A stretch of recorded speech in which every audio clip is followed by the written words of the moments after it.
Welcome back everyone. In the last lecture you had seen that we can find out the model of a system using differential equations. Today we will see how does this differential equation behave for LTI systems. Can we look at the differential equation and directly say whether a system is LTI or not? Maybe yes, and that is what we are going to look into today. So, we will do that with the help of examples to understand how does the terms in a differential equation change when a system is linear, time invariant and causal. So, here are two systems S1 and S2, and the question we are asking is, are these systems linear or non-linear? Ut is the input of the system and yt is the output of the system.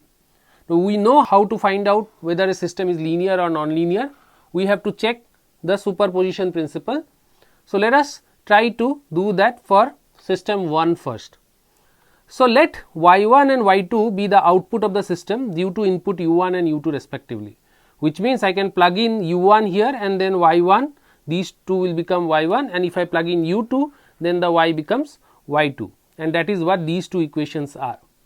Okay. So, this is u2. So, now according to superposition, if I apply alpha 1 u1 plus alpha 2 u2, the output should be alpha 1 y1 plus alpha 2 y2. So, let us say that this is the output if we give an input u3 to the system.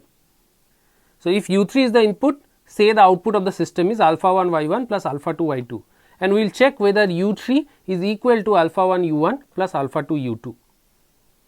So, that is straightforward. We will just plug in place of y this output, this is what we get, and then it is straightforward to see that I can club together all the terms where y1 and its derivatives are present, this is what I will get, and where y2 and its derivatives are present, this is what I will get, and you see on the right hand side you have u3. Now, notice what is this? This is nothing but u1 and this is nothing but u2. So, you can see that u3 is exactly equal to alpha 1 u1 plus alpha 2 u2, which means that this system satisfies the superposition principle and therefore, this system must be linear.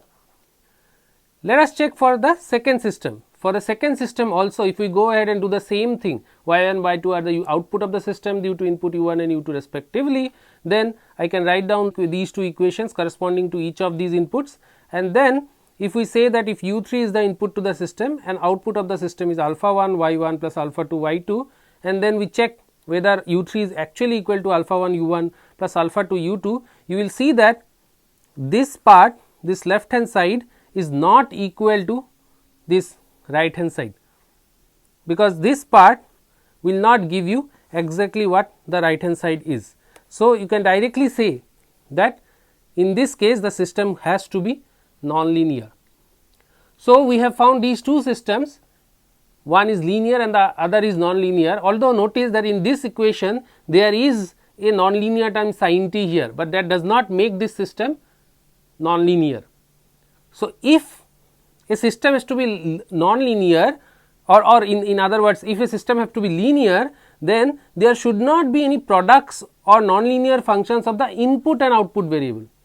Here sin of t is a non-linear function of t variable, the independent variable, input and output is not involved there.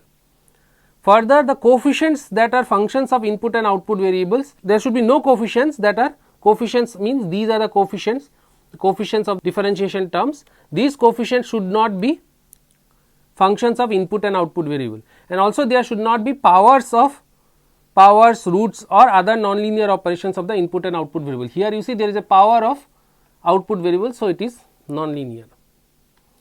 Now, let us check whether among these two systems which one is time invariant and which one is time variant. Now, what was the definition of time invariance and variance? If we shift the input, suppose u1 is the input to the system and y1 is the output, then corresponding to u1 t minus tau shifted input, the output also should be shifted by the same amount, then it becomes time invariant. So, if the input is u1 t minus tau, that is the shifted input, then how will my equation change? So, since the input is t minus tau, see everything gets replaced by t minus tau, here the independent variable is getting replaced by t minus tau. So, everything gets replaced by t minus tau, and this is what the equation would be. Now, if the output was say y1 t minus tau, then only the output terms here will get replaced by y1 t minus tau, this term will not get replaced by y1 t minus tau. So, therefore, this term can never be equal to these two equations, this equation and these two equations are not equal because of this change. Okay. Again, just to repeat, here we have replaced t by t minus tau, and therefore, each of the t terms got replaced by t minus tau. However, here we replaced yt by yt minus tau or y1 t minus tau, and therefore, this did not get replaced, and so they are not equal and it is time variant. Whereas on the right hand side, you see if I replace u by u1 t minus tau, or then this is the equation that you get, and exactly if I replace yt by y1 t minus tau, then also I get the same equation. So, which means that it is a time invariant system. So, what can we say? We can say that for time invariance, no time dependent coefficients should be there. So, if there are time dependent coefficients, then it will become time variant. Here you see the coefficients here are not time dependent, the coefficients here of the input and the output variables or its derivatives are not time dependent. So, therefore, this becomes a time invariant system. So, there is no, and also of course, also there should not be any explicit t term. If there is a t term sitting over here or here, then also it will become time variant. Finally, are the systems given causal or non-causal? You see we have these two systems, we are asking the question which one of them is causal, and you can directly see what was causality. It should not depend on the future values, the output should not depend on the future values of the input, and notice in this case everything is dependent on t. So, everything is dependent on t, so it is not depending on the output is not depending on the future value of the input, whereas in this case you see if I have to find out d2 dt2, think about it like this, that I have to, suppose I want to do a differentiation. So, I can go for a numerical method, right. So, okay, let me just give you an example of a simple case where dy t dt is equal to say, or maybe like this, let me just give like this.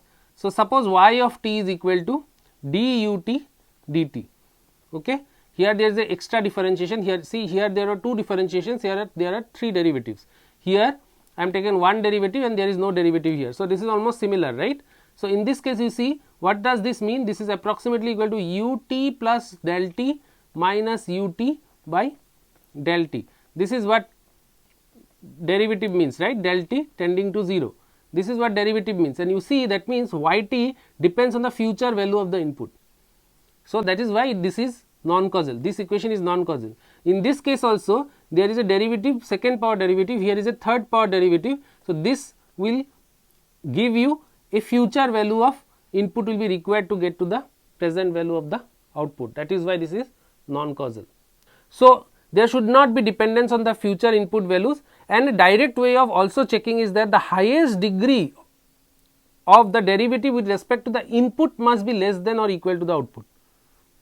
This is a direct way of checking. If the highest degree of the derivative is less than or equal to the highest degree of the derivative of the input is less than equal to the highest degree of the derivative of the output, then it is non-causal. Here you see the highest degree is 3 corresponding to derivative of input, here the highest degree is 2. So, therefore, this is non-causal, whereas here the highest degree is 0 and here the highest degree is corresponding to output is 2. So, which means in this case therefore, it is causal. So, as a whole this was the general differential equation of a system, right, but when a system becomes LTI, then it changes to something like this, where the coefficients are constants now to take care of the time invariance property. Okay, so, there are no multiplications of the input and the output variables or the powers of inputs and output variables in the equation, which takes care of linearity, and also here the degree m here has to be less than equal to the degree n, so that it takes care of the causality part. So, this is the general equation of a LTI system. So, this is the general differential equation of an LTI system.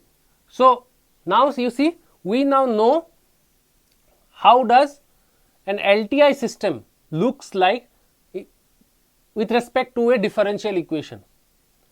Where did we start off with? Our idea was to start off with a system and then try to write down its mathematical model. Since we had restricted ourselves to LTI system, we can directly say that for LTI system, the differential equation will be a equation where the coefficients will be constants. The derivative part, there will be no multiplications of the input output variables or powers of the input output variables in the differential equation, and the derivative of the degree of the highest degree of the derivative of the input will always be less than equal to the highest degree of the derivative of the output. So, we have restricted ourselves to these type of differential equations.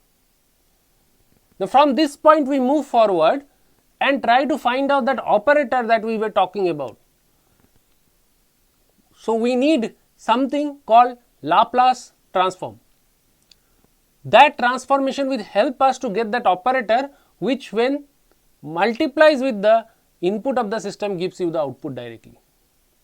And to get to that point, to find out that operator, we will have to go through a brief lecture on Laplace transform, and that is what we will be doing next. Thank you.